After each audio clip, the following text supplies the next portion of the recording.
Bagaimana hukum mengqadha salat wajib di masa lalu yang tidak ditunaikan? Tidak ditunaikannya karena apa?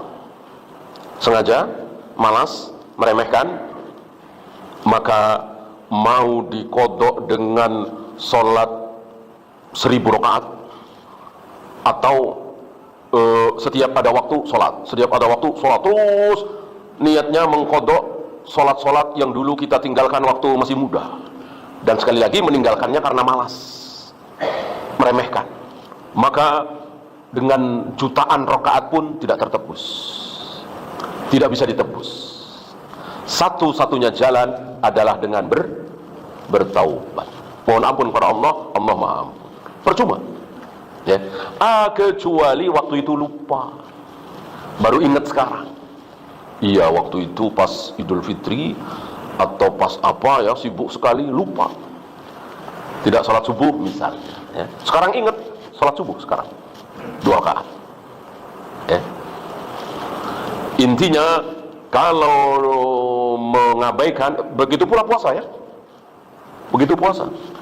Ketika kita waktu 30 tahun yang lalu, 40 tahun yang lalu kok pernah meninggalkan puasa, dan itu sengaja, meremehkan, bukan karena haid, bukan karena nifas, bukan karena sakit, bukan karena safar, maka mau ditebus, dibayar dengan puasa seumur hidup, tidak terbayar. Satu-satunya jalan adalah dengan bertaubat, kecuali karena haid misalnya, karena safar misalnya, lalu kita tidak berpuasa, ingat-ingat sekarang, padahal itu 20 tahun yang lalu, nah sekarang puasa ya. Sekarang banyak sekali masjid-masjid di Banda Aceh sholat di masjid tapi tidak mau mengikuti imam. Bagaimana? Jangan sholat di masjid, jangan sholat di masjid. Maksudnya tentu pertanyaan ini sholat wajib kan? Gimana tidak mengikuti imam? Berarti bikin jamaah sendiri gitu? Jelas ini ada larangan. Tidak boleh ada 2 jamaah dalam satu masjid, dan itu berbarengan. Maka antum hati-hati ketika sholat di masjid, apa misalnya rest area misalnya, kan suka ada tuh. Nah, jangan bikin jamaah, ikut jamaah yang sudah ada. Rest area kan memang sedang safar ya, jadi boleh jamaah kedua, ketiga, keempat. Nah, antum masuk, lihat ada jamaah, ikut. Nah, kecuali nggak ada jamaah, nah, boleh kita bikin jamaah. Loh, kalau dia tamam kita kosor, nggak masalah. Kalau dia kosor kita tamam, nggak masalah. Nggak masalah, tinggal tambah saja gitu ya. Ya kalau imam tamam, kita harus tamam. Imam 4 rakaat, tidak boleh kita 2 rakaat ya.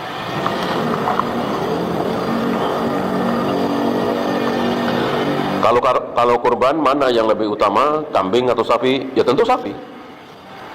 Semakin banyak pengorbanan, semakin banyak pahala, kan jauh lebih mahal sapi ya kan. Kecuali pertanyaan antum, 1 sapi dengan 7 kambing, nah ini khilaf bainal ulama ya. Secara apa yang bisa kita lihat, dengan adanya 7 kambing berarti kita menyembelih 7 kali, bismillahi Allahu Akbar 7 kali. Kalau sapi kan 1 kali.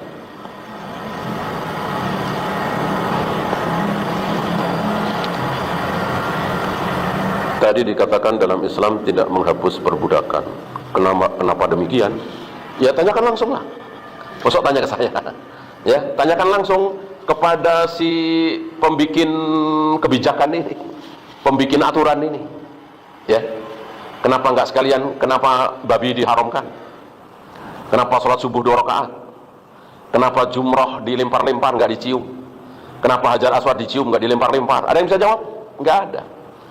Begitu pula perbudakan tidak dihapus. Ya terserah Allah, Allah yang berkuasa ya. Maka jika kita berperang dengan negeri kafir, Singapura misalnya ya, kita menang ya, maka kita boleh memperbudak orang-orang kafir itu. Dan memang begitu yang dilakukan oleh Rasul dan para sahabat, seperti itu. Tawanan perang ketika kalah dan tidak mau masuk Islam dijadikan budak. Aturan siapa ini? Aturan Allah. Berani mengkritik aturan Allah?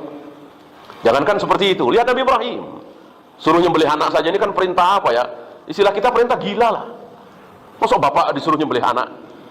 Tapi karena ini perintah Allah, Nabi Ibrahim sami'na wa ata'na. Nabi Ibrahim siap betul-betul mau nyembelih. Nabi Ismail siap betul-betul mau disembelih. Gak tahu kalau akhirnya diganti dengan kambing itu, nggak tahu. Nggak ada Nabi Ibrahim paling ntar diganti lah sama Allah. Mosok sih anak disembelih ya, paling ntar diganti apalah. Nggak ada pikiran seperti itu pada diri Nabi Ibrahim, Nabi Ismail ya, atau Jibril membisiki gitu, nggak ada. Yang tahu rencana itu hanya Allah. Maka betul-betul Jibril disuruh membawa kambing kibas itu betul-betul setelah goloknya Nabi Ibrahim menempel di leher Ismail, serius, betul-betul mau menyembelih. Ismail siap mati ya. Kenapa nggak tanyakan ini? Kenapa cuma sekedar budak ya?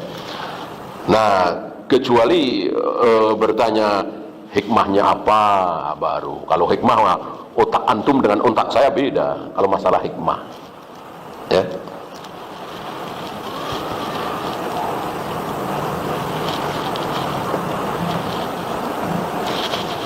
Hikmah itu kita boleh tahu, boleh tidak tahu. Yang harus tahu adalah perintah dan larangan. Hikmahnya apa? Mungkin antum tahu, saya tidak tahu. Mungkin saya tahu, antum tidak tahu. Namanya juga hikmah.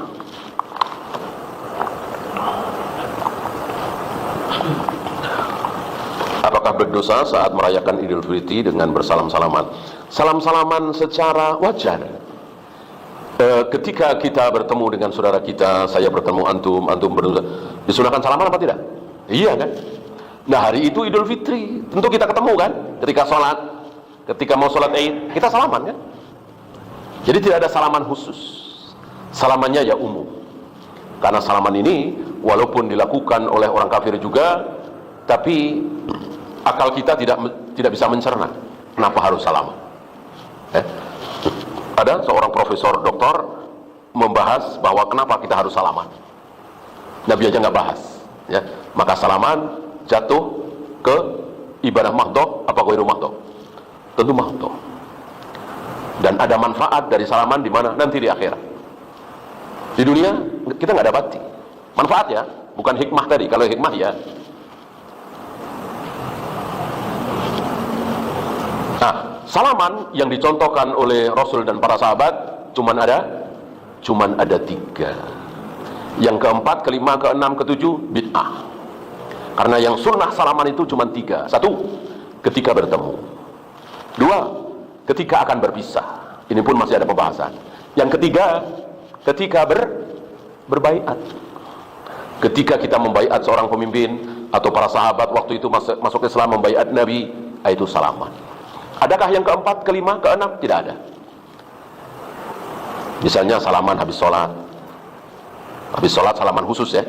Jelas ini bid'ah. Salaman ketika deal jual beli salaman ya. Karena dealnya ini miliaran ya. Kalau cuman harga 300.000, 400.000 ya nggak usah salaman. Ini kan miliaran pakai salaman. Ini bid'ah. Termasuk akad nikah.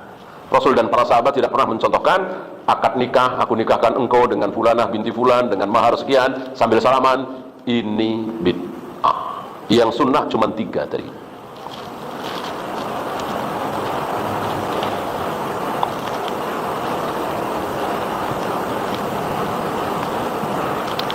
Termasuk sholat yang sendiri-sendiri ya, tentu tidak boleh. Misalnya antum masuk ke masjid, di masjid itu sedang sholat berjamaah. Antum tidak mau ikut berjamaah, sholat sendiri, ya tentu ini bodoh sekali. Bodoh sekali. Milih 1 daripada, milih 1 juta daripada, milih gaji 1 juta daripada 27 juta. Ya. Saya kira tidak tersembunyi bagi antum, orang yang sholat berjamaah itu berapa kali lipat dari sholat sendiri? 27 derajat. Ini kan hadis dari kita kecil ya.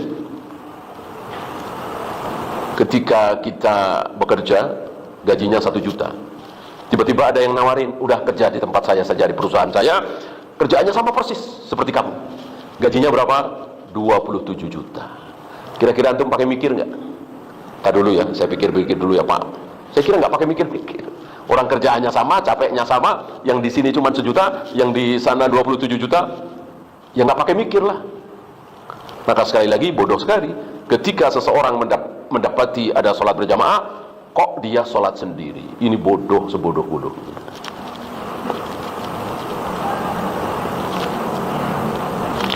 Seorang wanita yang ditinggal mati oleh suami, apakah tidak boleh keluar rumah selama 4 bulan?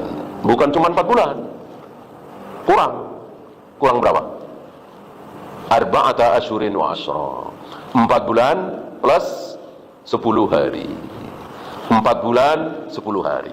4 bulan masih kurang. Yang benar 4 bulan 10 hari baru boleh keluar, baru boleh berdandan, baru boleh menerima lamaran dari laki-laki lain, dan seterusnya dan seterusnya. Selama 4 bulan 10 hari itu namanya masa iddah. Kecuali dia hamil. Di saat suaminya meninggal itu dia sedang hamil. Maka kapan berakhir iddahnya? Ketika anaknya lahir. Walaupun seminggu yang lalu suaminya baru meninggal. Jadi kalah dengan bayinya lahir, anaknya lahir. Ya. Maka ketika dia hamil dan anaknya belum lahir, belum boleh keluar rumah, berdandan, menerima lamaran, apalagi nikah, dan seterusnya dan seterusnya. Apakah menikah itu harus mapan dulu? Apa yang dimaksud dengan mapan? Kalau mapan adalah harus punya rumah, harus punya mobil, ya tentu tidak. Tentu tidak. Ya. Nunggu sampai punya rumah, punya mobil sampai umur 40, 45, 50. Masuk nggak jadi nikah? Lihat saudara-saudara kita. Ya.